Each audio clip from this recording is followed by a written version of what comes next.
டாபிக்குள்ளே போகிறதுக்கு முன்னாடி சேனலுக்கு சப்ஸ்கிரைப் பண்ணாதவங்க சப்ஸ்கிரைப் பண்ணிக்கோங்க. வாட்ஸ்அப் டெலிகிராம் சேனல் லிங்க் கீழே டிஸ்கிரிப்ஷனில் கொடுத்துருக்கேன், அதில் ஜாயின் பண்ணிக்கோங்க. வீடியோ அப்லோட் பண்ண உடனே உங்களுக்கு வீடியோ நோட்டிஃபிகேஷன் வரும். கம்ப்யூட்டர் நெட்வொர்க்ஸ் யூனிட் 2ல் டிரான்ஸ்போர்ட் லேயர் ப்ரோட்டோகால்ஸ்ங்கிற டாப்பிக்கில் யூடிபி டிசிபி ரெண்டு பார்க்க போகிறோம். இது 2 டாபிக். அதுக்கப்புறம் இந்த டிசிபியில் கனெக்ஷன் மேனேஜ்மெண்ட்னு ஒரு டாபிக், மொத்தம் 3 டாபிக் பார்க்க போகிறோம்.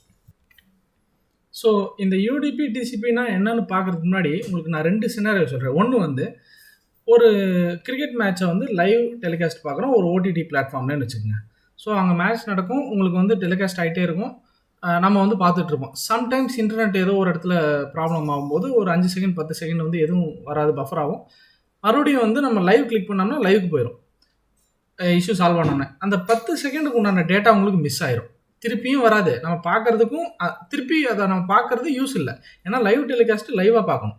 இந்த 10 செகண்ட் லாஸ் ஆனதான். இது ஒரு சினாரியோ. இன்னொரு சினாரியோ, நம்மக்கிட்ட ஒரு 150 MB ஃபைல் ஒன்று சர்வரில் இருக்குது, அதை டவுன்லோட் பண்ணணும் கிளிக் பண்ணிட்டோம். ஸோ கொஞ்சம் கொஞ்சமாக கேபியோ எம்பியோ டவுன்லோட் ஆகிட்டே வந்து கடைசியாக எல்லாம் ரீகன்ஸ்ட்ரக்ட் ஆகி உங்களுக்கு மொத்த ஃபைலாக கிடைக்கும். இந்த இடத்துல ஒரு பிட்டோ இல்லை ஒரு பைட் ஆஃப் டேட்டா மிஸ் ஆச்சுனாலும் உங்களுக்கு அந்த ஃபைல் வந்து யூஸ் பண்ண முடியாது, கரெக்டாக? அந்த மாதிரி மிஸ் ஆகாமல் எல்லா டேட்டாவும் வந்து ரீகன்ஸ்ட்ரக்ட் ஆகி உங்களுக்கு ஃபைலாக கிடைக்கிது. இது 2வது சினாரியோ. இது 2க்கு இருக்க வித்தியாசம் பார்த்தீங்கன்னா, ஃபஸ்ட்டு சினாரியோவில் டேட்டா மிஸ் ஆயிரும், கிடைக்காது. அப்படியே கிடைச்சாலும் அதை நம்ம ரீவாட்ச் பண்ணுறதுல யூஸ் இல்லை. 2வது சினாரியோவில் டைமே லேட்டாக ஆனாலும் அந்த எல்லா டேட்டாவும் வாங்கி ரீகன்ஸ்ட்ரக்ட் பண்ணால் தான் யூஸ். இது 2க்கும் இருக்க வித்தியாசம் தான் இப்போ யூடிபி டிசிபி. இப்போ யூடிபினா என்ன, டிசிபினா டீட்டெயிலாக நான் சொல்கிறேன். ஸோ யூடிபினா யூசர் டேட்டாகிராம் ப்ரோட்டோகால். அதாவது இந்த யூடிபி வந்து என்ன பண்ணணும்னா, ரொம்ப லைட் வெயிட்டு, அதிக ஹெவியான டேட்டா சென்ட் பண்ணாத லைட் வெயிட் டிரான்ஸ்போர்ட் லேயரில் ஒர்க் ஆகிற ப்ரோட்டோகால். இதில் மெயின் ஃபீச்சர் என்னன்னு பார்த்தீங்கன்னா, கிளைண்ட்டுக்கும் சர்வருக்கும் கனெக்ஷன் எஸ்டாப்ளிஷ் பண்ணுற சான்ஸே இல்லை, அது டைரெக்டாக சென்ட் பண்ணிடும். எஸ்டாப்ளிஷ் ஆகுதா இல்லையா அதெல்லாம் அதுக்கு தேவையில்லை, டைரெக்டாக சென்ட் பண்ணிடும், அவ்வளோதான். ஸோ அதை ரிசீவ் பண்ணாதான் அந்த எண்டில் இருக்கிற டிவைஸோடைய வேலை. நான் சொன்ன எக்ஸாம்பிள் தான். இப்போ டெலிகாஸ்ட் வந்து ஓடிடி பிளாட்ஃபார்மில் அவங்க வந்து சென்ட் பண்ணிடுவாங்க. எத்தனை யூஸராக இருந்தாலும் அவங்க பார்த்தாலும் பார்க்கலனாலும் அந்த யூஆர்எல்லையோ இல்லை அந்த இதில் வந்து உங்களுக்கு ரன் ஆகிட்டே இருக்கும். பார்க்குறவங்க பார்க்கலாம், ரிசீவ் ஆச்சுனாலும் ஆகலைனாலும் அது வந்து சென்டர்லேருந்து எந்த பிரச்சனையும் கிடையாது. ஸோ இதில் ஃபீச்சர் என்னென்னா, கனெக்ஷன் செட்டப்பே தேவையில்லை. ஒவ்வொரு பாக்கெட்டும் இண்டிபெண்ட்டாக சென்ட் பண்ணப்படும், எந்த இடத்துலையும் வந்து உங்களுக்கு கனெக்ஷனை டிபெண்ட் பண்ணி இருக்காது. அடுத்தது ரொம்ப ஃபாஸ்ட்டு. அதே மாதிரி ஃபாஸ்ட் பட் அன்ரிலையபிள்னு சொல்லியிருக்காங்க. ஃபாஸ்ட் குயிக்காக போயிடும், ஏன்னா சின்ன பாக்கெட் ரொம்ப லைட் வெயிட்டான டேட்டா தான் அனுப்புவாங்க, குயிக்காக போயிடும். பட் இன் பிட்வீனில் அது மிஸ் ஆச்சுனாலும் திருப்பிலாம் கிடைக்காது, அவ்வளோதான். அதே மாதிரி ரிசீவ் ஆயிடுச்சுங்கிற அக்னாலஜ்மெண்ட்டும் கிடைக்காது. இப்போ நம்ம வந்து ஓடிடி பிளாட்ஃபார்மில் பார்த்துட்ருக்கோம், எனக்கு ஒவ்வொரு செகண்டும் வந்து டேட்டா ரிசீவ் ஆயிடுச்சுன்னு நம்ம வந்து சர்வர் கொடுத்துட்ருக்கோமா, அந்த அக்னாலஜ்மெண்ட்லாம் எதுவும் கிடையாது. அப்புறம் நான் சொன்ன லைட் வெயிட்டு, ரொம்ப மினிமல் சைஸு, ரியல் டைம். நான் சொன்ன மாதிரி ஸ்ட்ரீமிங் இல்லை வாய்ஸ் ஓவர் ஐபி இந்த மாதிரி இடங்கள்லாம் இது யூஸ் ஆகும். இந்த இடத்துல எந்த இடத்துலலாம் எனக்கு டைம் ரொம்ப முக்கியம், எனக்கு டைமுக்கு டேட்டா போய் ஆகணும், நடுவில் 1-2 டேட்டா சின்ன டேட்டா மிஸ் ஆச்சுனாலும் பிரச்சனை இல்லை அப்படிங்கிற சினாரியோவில் யூடிபி யூஸ் பண்ணுவாங்க. இப்போ நம்ம சொன்ன ஃபீச்சர்ஸ்லேயே தான் அட்வான்டேஜ் டிஸ்அட்வான்டேஜ் இருக்குது. ரொம்ப குயிக்கு, ஃபாஸ்டரு, டைம் கரெக்டான டைமுக்கு எல்லாம் போகணும் அந்த டேட்டா அப்படிங்கும்போது அந்த இடத்துல யூடிபி அட்வான்டேஜ். டிஸ்அட்வான்டேஜ், எனக்கு டேட்டா லாஸ்ட் ஆச்சுன்னா கிடைக்காது, அவ்வளோதான். பட் டிசிபி வந்து அப்படி கிடையாது. டிசிபி பார்த்தீங்கன்னா கனெக்ஷன் ப்ரோட்டோகால்னு சொல்லுவாங்க. அது வந்து யூடிபி வந்து கனெக்ஷன்லெஸ் ப்ரோட்டோகால்னு சொல்லுவாங்க. ஸோ சர்வரோடையோ இல்லை சென்டர் ரிசீவருக்குள்ளே ஒரு கனெக்ஷன் எஸ்டாப்ளிஷ் ஆகாமல் அது டேட்டா அனுப்பிடும். பட் டிசிபி அப்படி கிடையாது. ஃபஸ்ட்டு வந்து கனெக்ஷன் எஸ்டாப்ளிஷ் பண்ணும். அது எப்படின்னு கேளுங்க. ஃபஸ்ட்டு வந்து ஒரு சென்டர்னு வச்சுக்கோங்க. சென்டர் வந்து ஃபஸ்ட்டு என்ன பண்ணுவாங்க, சிங்க்ரனைஸ், அதோட ஷார்ட் ஃபார்ம் சின் அப்படின்னு சொல்லி ஒரு ரெக்வஸ்ட் அனுப்பும். அந்த ரிசீவர் அதை வாங்கிட்டு சின் அக்னாலஜ்மெண்ட் மெசேஜ் ஒன்று அனுப்பும், ரிட்டன் பேக், சின் ஆக்குன்னு. அதை ரிசீவ் பண்ணோன்னே சென்டர் அக்னாலஜ்மெண்ட் பண்ணிடும், ஓகே நம்ம கனெக்ஷன் எஸ்டாப்ளிஷ் ஆயிடுச்சுன்னு கன்ஃபார்ம் பண்ணதுக்கப்புறம் தான் டேட்டா ட்ரான்ஸ்ஃபரே நடக்கும். ஸோ இந்த இடத்துல வந்து நிறைய அட்வான்டேஜ் இருக்குது. என்னென்னா, உங்களுக்கு வந்து எந்த இடத்துலையும் வந்து டேட்டா மிஸ் ஆகாது, கரெக்டாக டெஸ்டினேஷன் ரீச் ஆயிரும். அடுத்தது பாக்கெட்ஸ் எந்த ஆர்டரில் சென்ட் பண்ணாலும் கடைசியாக நம்ம அந்த ப்ராப்பர் சீக்வன்ஸில் வந்து அது அரேஞ்ச் ஆகி ரிசீவருக்கு ரீச் ஆயிரும். அதேமாதிரி எங்கேயாவது டேட்டா எரராக இருந்துச்சுனாலும் அதையும் கண்ட்ரோல் பண்ணிடலாம், அதையும் கண்டுபிடிச்சிடலாம். ஸோ டிசிபியோடைய அப்ளிகேஷன் பார்த்தீங்கன்னா எஃப்டிபி, நான் சொன்ன மாதிரி தான், டவுன்லோட் பண்ணுறது, ஃபைல் டவுன்லோட் பண்ணுறது, இமெயில் அனுப்புகிறோம். இமெயில் அனுப்பும்போது அந்த இமெயில் வந்து இந்த டைமில் போய் ஆகணும்னு இல்லை, கொஞ்சம் முன்ன பின்ன போனாலும் அந்த இமெயிலோடைய ஒவ்வொரு டெக்ஸ்ட்டும் கரெக்டாக போய் ப்ராப்பர் இமெயிலில் போய் ரீச் ஆகணும். இந்த மாதிரி தான் சொல்கிறேன். இது டிசிபி. இப்போ யூடிபி, டிசிபின்னு கொஸ்டின் கேட்டாங்கன்னா, இப்போ இது வரைக்கும் சொன்னத ஃபுல்லா எழுதினாலே போதும். கொஞ்சம் எலாபரேட்டா இப்போ நான் சொன்னது இதெல்லாம் வந்து ஹிண்ட்டுன்னு வச்சுக்கங்க. இதெல்லாம் உங்களுக்கு தெரிஞ்ச சில கான்செப்ட்ஸ் ஆட் பண்ணி எக்ஸ்ட்ரா எழுதுங்க. இல்ல டிசிபி மட்டும் கேட்டாங்கன்னா, டிசிபி இப்போ நான் சொன்னதெல்லாம் எழுதிட்டு, இதுக்கப்புறம் டிசிபி கனெக்ஷன் மேனேஜ்மெண்ட்னு ஒரு டாபிக் இருக்கு. அதையும் சேர்த்து எழுதணும். அதையும் இப்போ நம்ம இப்போ சொல்ல போறோம். அதையும் சேர்த்து எழுதணும். இல்ல ஸ்பெசிஃபிக்கா கனெக்ஷன் மேனேஜ்மெண்ட், டிசிபியோட கனெக்ஷன் மேனேஜ்மெண்ட் மட்டும் கேட்டாங்கன்னா, இந்த ஸ்லைட்ல இருந்து நம்ம எடுக்க போறதை நீங்க எழுதினா போதும். இப்போ டிசிபியோட advantage and disadvantage. So advantage என்ன? Reliable communication. உங்களுக்கு டேட்டா கன்ஃபார்ம் போய் ரீச் ஆயிரும். லாஸ்ட் ஆச்சுனாலும் அந்த பேக்கெட்ஸ் வந்து மறுபடியும் ரீசெண்ட் பண்ணிடும். பட் டிஸ்அட்வான்டேஜ் என்னன்னா ஸ்லோ. ஏன் அப்படின்னா உங்களுக்கு கனெக்ஷன் எஸ்டாப்ளிஷ் பண்ணுறதுக்கு டைம் ஆகும், அக்னாலஜ் பண்ண டைம் ஆகும், எரர் செக் பண்ண டைம் ஆகும், அதிக ஃபைலுங்கிறனால அந்த இதுக்கும் டைம் ஆகும். இந்த மாதிரி கொஞ்சம் டைம் லேக் இருக்கும் டிசிபியில்.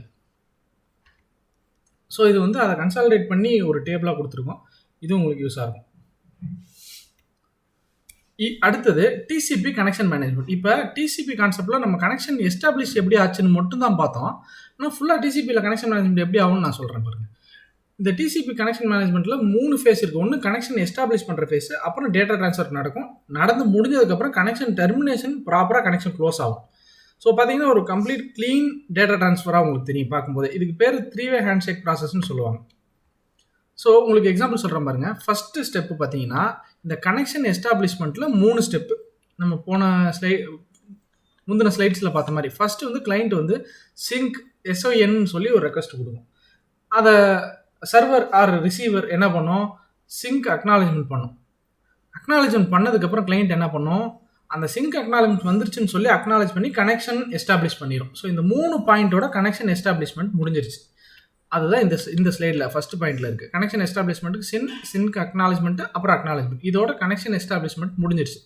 அடுத்தது இது முடிஞ்சதுக்கப்புறம் டேட்டா ட்ரான்ஸ்ஃபர் ப்ராப்பராக நடக்கும். ஏன்னா கனெக்ஷன் இருக்குது, டேட்டா பேக்கெட்ஸ் எங்கேயுமே மிஸ் ஆகாது, டேட்டா ட்ரான்ஸ்ஃபர் ஃபுல்லாக நடந்து முடிஞ்சிடும்.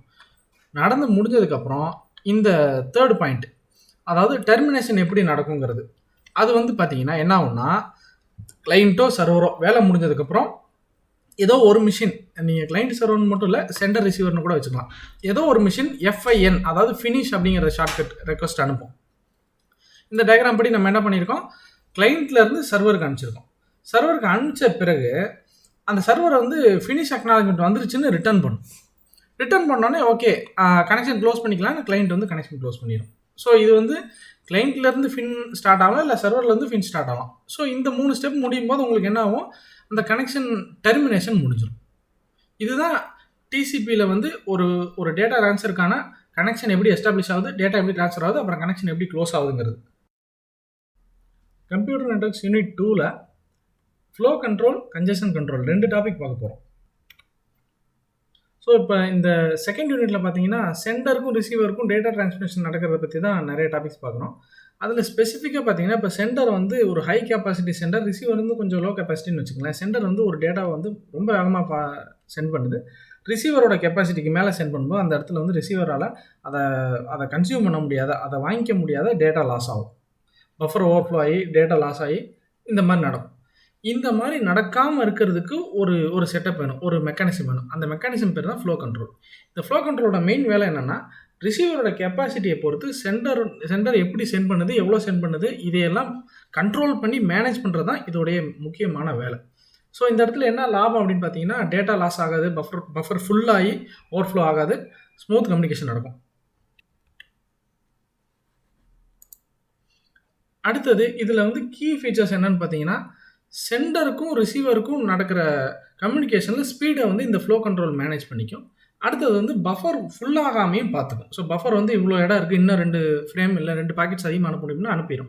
ஃபுல்லாக போகுது அப்படின்னா அந்த ஸ்பீடை குறைச்சி பஃபர் வந்து அதுக்குள்ளே ஃப்ரீ பண்ணுற வரைக்கும் கொஞ்சம் ஸ்லோவாக அனுப்பிட்டு ஃப்ரீ ஆனதுக்கப்புறம் மறுபடியும் ஃபாஸ்ட் பண்ணும். இந்த கண்ட்ரோல்லாம் இருக்குது. ஸோ இந்த மாதிரி நடக்கும்போது உங்களுக்கு வந்து டேட்டா ட்ரான்ஸ்ஃபர் ரொம்ப ஸ்மூத்தாக 100% கேரண்டி அந்த மாதிரி நடக்கும். ஸோ இது சொல்லிட்டோம், இது கண்ட்ரோல் பண்ணிக்கும், பஃபர் ஃபுல்லாகாது, அதே மாதிரி உங்களுக்கு டேட்டா லாஸ் ஆகுதுன்னு சொல்லிட்டேன். இது எப்படி இது பண்ணுது அப்படின்னு பார்த்தீங்கன்னா 2 ப்ரோட்டோகால் இருக்குது. ஒன்று வந்து ஸ்டாப் அண்ட் வெயிட். ஒரு ஃப்ரேம் அனுப்பிட்டு ரிசீவர் வந்து அக்னாலேஜ் பண்ணிடுறேன் எனக்கு ஒரு ஃப்ரேம் வந்துருச்சுன்னு. அதுக்கப்புறம் மறுபடியும் அடுத்த ஃப்ரேம் அனுப்பும். இப்படி அனுப்பும்போது உங்களுக்கு வந்து டேட்டா லாஸ் ஆகாது. 1 by 1 வர்றதுனால உங்களுக்கு லோவர் லோடு ஆகாது. அப்படி ஒரு ஃப்ரேம் மிஸ் ஆச்சுன்னா கூட என்டையர் டிரான்ஸ்மிஷனை அப்படியே பாஸ் பண்ணி நிற்கும். அடுத்தது ஸ்லைடிங் விண்டோ ப்ரோட்டோகால். ஸ்லைடிங் விண்டோங்கிறது ஒன்றும் இல்லை, ஒரு பஃபர் ஸ்பேஸ் மாதிரின்னு வச்சுக்கோங்களேன். இப்போ வந்து ஸ்லைடிங் விண்டோவில் வந்து எவ்வளோ ஒரு குறிப்பிட்ட ஸ்பேஸ் இருக்கும். இப்போ சென்டர் என்ன பண்ணும், அந்த ஸ்லைடிங் விண்டோவோட சைஸை பொறுத்து எத்தனை ஃப்ரேம்ஸ் தாங்குமோ அந்த வேகத்தில் அனுப்பிக்கிட்டே இருக்கும். ஒரு கட்டத்தில் ஃப்ரேம் ஃபுல்லாகுது அப்படின்னா ஸ்பீடை குறைச்சிரும். மறுபடியும் அந்த ஃப்ரேம் ப்ராசஸ் பண்ணி முடிச்சக்கப்புறம் மறுபடியும் அனுப்பும். அதே மாதிரி இந்த ஃப்ளோ கண்ட்ரோல் என்ன பண்ணும், ரிசீவரோட கெப்பாசிட்டி அதிகமாக இருக்க பட்சத்தில் போக போக வந்து அந்த ஃப்ரேமுடைய அந்த ஸ்லைடிங் விண்டோவுடைய சைஸை வந்து பெருசு பண்ணும். ஸோ தட் எக்ஸ்ட்ரா ஃப்ரேம்ஸும் அனுப்ப முடியும். ஸோ இந்த கண்ட்ரோலும் பண்ணிடும். ஸோ டிசிபி யூடிபியில் இது எங்கே யூஸ் ஆகுதுன்னு பார்த்தீங்கன்னா, டிசிபியில் வந்து ஸ்லைடிங் விண்டோ மெக்கானிசம் யூஸ் ஆகுது. யூடிபியில் இந்த எதுவுமே தேவையில்லை. ஏன்னா யூடிபி வந்து சென்ட் பண்ணிருச்சுன்னா, யூடிபி அந்த அந்த சென்டர்லேருந்து அந்த பேக்கெட்ஸோ இல்லை ஃப்ரேம்ஸோ வெளியே போயிருச்சுனாலே அது எங்கே ரிசீவ் ஆகுதா இல்லையா அப்படிங்கிற அக்னாலஜ்மெண்ட்டு யூடிபிக்கு வராது, தேவையும் இல்லை. ஸோ அதனால் அந்த இடத்துல வந்து ஃப்ளோ கண்ட்ரோல் எதுவுமே ஒர்க் ஆகாது. அடுத்தது கன்ஜெஷன் கண்ட்ரோல். ஸோ இது ஒரு தனி டாபிக். ஃபஸ்ட்டு ஃப்ளோ கண்ட்ரோல் பார்த்தீங்கன்னா, சென்டருக்கும் ரிசீவருக்கும் நடக்கிற டேட்டா டிரான்ஸ்மிஷன், அந்த டிரான்ஸ்மிஷனுடைய கண்ட்ரோல், அந்த மெக்கானிசம் பார்த்தோம். இப்போ கிட்டத்தட்ட அது மாதிரி ஒரு சிமிலர் மெக்கானிசம் என்டையர் நெட்வொர்க்குக்கும் அப்ளிகபிள் பண்ணால் அதுக்கு பேர் தான் கன்ஜெஷன் கண்ட்ரோல். அதாவது ஒரு நெட்வொர்க்கில் இருக்க பல டிவைசஸ் லைக் ரவுட்டர், ஸ்விட்சஸ், டிவைஸ் சிஸ்டம், மொபைல் ஈவன் எல்லாமே இருக்கலாம். இது எல்லாமே சேர்ந்து இயங்குறது தான் நெட்வொர்க். அந்த நெட்வொர்க்கில் ஏதோ ஒரு குறிப்பிட்ட ஏரியாவில் குறிப்பிட்ட டிவைசஸை சுற்றி ஏதோ ஒரு இடத்துல வந்து நெட்வொர்க் டிராஃபிக் அதிகமாகாமல் கண்ட்ரோல் பண்ணுற மெக்கானிசம் பேர் தான் கன்ஜெஷன் கண்ட்ரோல் மெக்கானிசம். ஸோ இதில் வந்து கன்ஜெஷன் கண்ட்ரோல் வந்து ஒரு 3 ஃபீச்சர் இருக்குது இந்த கன்ஜெஷன் கண்ட்ரோலுக்கு. ஒன்று வந்து பார்த்தீங்கன்னா, என்டையர் நெட்வொர்க்கையும் மேனேஜ் பண்ணுது. எப்படின்னு பாருங்கள். அதாவது சென்டர் ரிசீவர் மட்டும் ஃபோக்கஸ் பண்ணாமல் என்டையர் நெட்வொர்க்கையும் ஃபோக்கஸ் பண்ணுது. அதான் நெட்வொர்க் வைட் ஃபோக்கஸ். அடுத்தது அந்த ப்ரிவென்டிவ் மெஷர் எப்படி இதை ப்ரிவென்ட் பண்ணுது, நெட்வொர்க்கில் ஏதோ ஒரு குறிப்பிட்ட ஏரியாவில் குறிப்பிட்ட டிவைஸை சுற்றி டிராஃபிக் நடக்காமல் எப்படி ப்ரிவென்ட் பண்ணுதுன்னு பார்த்தீங்கன்னா, ஒரு சென்டர் வந்து டேட்டா சென்ட் பண்ணிகிட்டு இருக்கு இன்னொரு ரிசீவருக்கு அதே நெட்வொர்க்குள்ளே. அந்த இடத்துல சென்டர் ரிசீவரையும் மட்டும் பார்க்காம அந்த டேட்டா டிரான்ஸ்மிட் ஆகிற ரவுட்டர், ஸ்விட்ச், இந்த மாதிரி டிவைசஸில் டிராஃபிக் எப்படி இருக்குது, அந்த டிவைசஸில் வேறு சைட்லேருந்து ஏதாவது இன்புட் வருதா, அந்த டிவைஸோடைய ஸ்டேட்டஸ் என்ன, லோட் ஆகுதா இல்லை ஃப்ரீயாக இருக்கா, இது எல்லாத்தையும் மேனேஜ் பண்ணி ஒரு கட்டத்தில் வந்து இதே வேகத்தில் போச்சுன்னா இன்னும் 2 நிமிஷத்தில் பிளாக் ஆயிரும் அப்படிங்கிற சூழ்நிலை வரும்போது சென்டரோட ஸ்பீடை குறைக்கிறது, இந்த மாதிரி அட்ஜஸ்ட் பண்ணிக்கும். அப்படிங்கும்போது ஓவராலாக இன்டர்நெட் வந்து அந்த நெட்வொர்க் வந்து ஃபேராக ஒர்க் ஆகும், ஹோல்ட் ஆகாமல், டெட்லாக் ஆகாமல் அது பாட்டுக்கு ஸ்மூத்தாக ஒர்க் ஆகிட்டு இருக்கும். டேட்டா டிரான்ஸ்மிஷன் பல டிவைஸ்லேருந்து பல டிவைஸ்க்கு அந்த நெட்வொர்க்குள்ளே போய்கிட்டே இருக்கும். ஸோ ஃப்ளோ கண்ட்ரோலில் பார்த்த மாதிரியே கன்ஜெஷன் கண்ட்ரோல்லையும் சில டெக்னிக்ஸ் யூஸ் பண்ணுறாங்க. ஃபஸ்ட்டு வந்து பார்த்திங்கன்னா ஸ்லோ ஸ்டார்ட். அதாவது சென்டருக்கும் ரிசீவருக்கும் இப்போ டேட்டா டிரான்ஸ்மிட் ஆகும்போது எடுத்தோன்னே ஃபுல் லோடு கொடுக்காம ரொம்ப சின்ன டேட்டாவாக முதல்ல கம்மி ஸ்பீடில் சென்ட் பண்ண ஆரம்பிச்சு, ஓகே ரிசீவர் தாங்குது, நெட்வொர்க்கும் தாங்குது, கொஞ்சம் கொஞ்சமாக இன்க்ரீஸ் பண்ணிக்கிட்டே இருக்கும். ஒரு கட்டத்தில் நெட்வொர்க்கில் ஏதோ ஒரு மூலையிலையோ இல்லை ரிசீவரோ ஹேங் ஆகிற சூழ்நிலை வரும்போது அந்த ஸ்பீடை வந்து ஓகே இதுதான் மேக்ஸிமம் ஸ்பீடுன்னு புரிஞ்சுக்கிட்டு கொஞ்சம் குறைச்சி அந்த ஸ்மூத்தாக வச்சுக்கோங்க எல்லா சூழ்நிலையிலையும். அதுக்கு பேர் தான் ஸ்லோ ஸ்டார்ட். அப்புறம் வந்து கன்ஜெஷன் அவாய்டன்ஸுக்கு சில அல்காரிதம் இருக்குது. அதை வந்து நம்ம அடுத்த டாப்பிக்கில் டீட்டெயிலாக பார்ப்போம். ஸோ கன்ஜெஷன் வராமல் அவாய்டே பண்ணிடும் அந்த அல்காரிதம் வச்சு. அதே மாதிரி ஏதோ ஒரு பேக்கெட்ஸ் லாஸ்ட் ஆகிடுச்சுன்னா இருக்கிற ஸ்பீடோட இன்னும் கொஞ்சம் வேகமாக லாஸ்ட் பாக்கெட்டை ரீசென்ட் பண்ணிவிட்டு மறுபடியும் அந்த கேப்பில் விட்டு போன டேட்டாவையும் சென்ட் பண்ணி ஸ்பீடை மேட்ச் பண்ணி ஆன் டைமுக்கு லைவ் கொண்டு வந்துடும். இப்போ இதில் வந்து டிசிபி யூடிபியில் எங்கே யூஸ் ஆகுதுன்னு பார்த்தீங்கன்னா, டிசிபியில் பார்த்தீங்கன்னா ஸ்லோ ஸ்டார்ட், ஏஎம்டி இந்த மாதிரி அல்காரிதமில் யூஸ் பண்ணுறாங்க. அதே மாதிரி கன்ஜெஷன் நடக்கிற சூழ்நிலை வரும்போது டேட்டா டிரான்ஸ்மிஷனை குறைச்சிடுறாங்க. எதுக்குன்னா பேக்கெட் எதுவும் லாஸ் ஆகாமல் இருக்குது. அடுத்தது யூடிபி பார்த்தீங்கன்னா அதுக்குன்னு வந்து ஒரு பில்டின் கன்ஜெஷன் கண்ட்ரோல் இல்லை. ஆனால் வந்து அந்த அந்த யூடிபி வீடியோ ஸ்ட்ரீமிங் சைட்ஸ்லாம் பார்த்தீங்கன்னா, ஓகே இந்த லோடு வந்தால் இத்தனை பேர் யூஸ் பண்ணுவாங்க, இந்த எபிசோடு இத்தனை பேர் பார்ப்பாங்க, இவ்வளோ லோடு வரும், அப்போ இந்த மாதிரி அல்காரிதம் யூஸ் பண்ணலான்னா அவங்க அந்தந்த சிஸ்டமே அவங்களுக்கான கன்ஜெஷன் கண்ட்ரோலை வந்து டிஃபைன் பண்ணிடுவாங்க. கம்ப்யூட்டர் நெட்வொர்க்ஸ் யூனிட் 2ல் கன்ஜெஷன் அவாய்டன்ஸ், அதில் டிஏசி பிட் ஆர்ஏடி பார்க்க போகிறோம். கன்ஜெஷன் கண்ட்ரோல் மெக்கானிசம் அப்படிங்கிறது கன்ஜெஷன் நடந்தால் இல்லை நடக்கும்போது என்ன பண்ணணும் அப்படிங்கிறத பற்றி ஒரு டிஸ்கஷன். ஆனால் கன்ஜெஷன் அவாய்டன்ஸுங்கிறது ஃபார் எக்ஸாம்பிள் இந்த மாதிரி இவ்வளோ வேகத்தில் இவ்வளோ டேட்டா போயிட்டு இருந்துச்சுன்னா அடுத்த 5 நிமிஷத்தில் இல்லை 10 நிமிஷத்தில் கன்ஜெஷன் நடந்துருங்கிறத முன்கூண்டியே கணிச்சு அது நடக்காமல் இருக்கிறதுக்கு டேட்டாவை எப்படி ஸ்லோ பண்ணணும், டேட்டாவை எப்படி ரீரூட் பண்ணி வேறு டைரெக்ஷனில் மாற்றணும், இந்த மாதிரி ஒரு சில டெக்னிக் தான் கன்ஜெஷன் அவாய்டன்ஸ். ஸோ இப்போ அதில் ஃபஸ்ட்டு டெக்னிக் பார்த்தீங்கன்னா DAC bit, digital equipment corporation bit. இந்த பிட் வந்து ஆக்சுவலாக எங்கே இருக்கும் அப்படின்னு பார்த்தீங்கன்னா, மேனுஃபேக்சர் பண்ணும்போது ரவுட்டர்லேயே ஒரு ஃபீச்சர் வச்சுருப்பாங்க. அதுக்குன்னு அந்த ரவுட்டருக்குன்னு ஒரு கியூ சைஸு, ஒரு டேட்டா, ஒரு இன்ஃபர்மேஷன் ஸ்டோரேஜ் சைஸ் இதெல்லாம் இருக்கும். இப்போ ஒரு குறிப்பிட்ட லெவலுக்கு மேலே அந்த ஆவரேஜ் கியூ சைஸை தாண்டும் போது ரவுட்டர் என்ன பண்ணும், ரிசீவ் பண்ண பாக்கெட்டை ரிசீவருக்கு அனுப்புறதுக்கு முன்னாடி அதில் வந்து டிஇசி பிட்டுன்னு ஒன்று இருக்குது, அந்த பிட்டை வந்து ஆட் பண்ணிடும். அது எதை பற்றின ஒரு இன்ஃபர்மேஷன்னா, ஓகே இன்னும் கொஞ்சம் நேரத்தில் கன்ஜெஷன் ஆக போகுதுங்கிற மாதிரி ஒரு இன்ஃபர்மேஷன் ரிசீவருக்கு போயிடும். ஆனால் சென்டர்கிட்ட தானே நம்ம ஸ்டாப் பண்ணணும். அப்போ என்ன பண்ணால் ரிசீவருக்கு போனதுக்கப்புறம் ரிசீவர் ஒரு அக்னாலஜ்மெண்ட் பண்ணும். அந்த ரிசீவர் என்ன பண்ணும், இந்த டிஇசி பிட் இருந்துச்சுன்னா ரிட்டர்ன் பண்ணும்போது அந்த அக்னாலஜ்மெண்ட்டில் இந்த டிஇசி பிட்டை வச்சு அனுப்பும்போது ரிசீவர் அதை ரிசீவ் பண்ணோன்னே அதை புரிஞ்சுக்கும், ஓகே கன்ஜெஷன் நடக்க போகுது அப்படின்னோடனே. ஸோ டிரான்ஸ்மிஷன் ரேட்டை குறைக்கும், வேகத்தை குறைக்கும், இல்லை வேறு டைரெக்ஷனில் வேறு பாத்தில் ரூட் பண்ணி விடும். இந்த மாதிரி அதுக்குண்டான ப்ரிவென்டிவ் மெஷர் பண்ண ஆரம்பிச்சோம். இதுதான் டிஇசி பிட். அடுத்தது ஆர்இடி, ரேண்டம் இயர்லி டிடெக்ஷன். இதுலேயும் அதே மாதிரி தான் கியூக்குன்னு ஒரு சைஸ் இருக்கும். அந்த கியூ சைஸ் வந்து ஃபார் எக்ஸாம்பிள், இப்போ ஒரு எக்ஸாம்பிளுக்கு சொல்கிறேன். இந்த எக்ஸாம்பிளே பாருங்களேன், 50 பேக்கெட்ஸ் வந்து கியூவோட த்ரெஷோல்டு. இப்போ வந்து என்ன பண்ணணும்னா, ஒரு 30 பேக்கெட்ஸை தாண்டும் போதே இந்த ரவுட்டர் வந்து சில பேக்கெட்ஸை ரேண்டமாக ட்ராப் பண்ணும். ரேண்டமாக ஒரு சில பேக்கெட்டை ட்ராப்னா என்ன ஆகும், ரிட்டர்ன் அந்த சென்டருக்கே போயிடும். ஸோ ஓகே, அந்த சினாரியோவில் சென்டர் என்ன புரிஞ்சுக்கும், ஓகே இந்த கியூவோட சைஸ் வந்து ஆவரேஜை தாண்டி போயிட்டுருக்கு, இதே வேகத்தில் போச்சுன்னா கியூ ஃபுல்லாயிரும், அப்புறம் டேட்டா லாஸ் ஆக ஆரம்பிச்சிருங்கிறத புரிஞ்சுக்கிட்டு டிரான்ஸ்மிஷன் ரேட்டை குறைக்கும். இதுதான் ரேண்டம் இயர்லி டிடெக்ஷன். இது ரெண்டும் தான் கன்ஜெஷனை அவாய்ட் பண்ணுறதுக்கான ஒரு முக்கியமான அல்காரிதம்ஸ். இந்த கன்ஜெஷன் அவாய்டன்ஸ் அல்காரிதம்ஸ் வந்து பார்த்தீங்கன்னா டிசிபியில் வந்து உள்ள இம்ப்ளிமெண்ட் பண்ணி வச்சுருக்காங்க. பட் யூடிபியில் இல்லை. ஒரு சில யூடிபி ப்ரோட்டோக்கால் டிசைன் பண்ணும்போது ஒரு சில டிவைசஸ்க்கு வந்து அந்த கம்பெனிஸ் வேணும்னு நினச்சாங்கன்னா அவங்களுடைய ஓன் கன்ஜெஷன் அல்காரிதம் க்ரியேட் பண்ணிக்குவாங்க.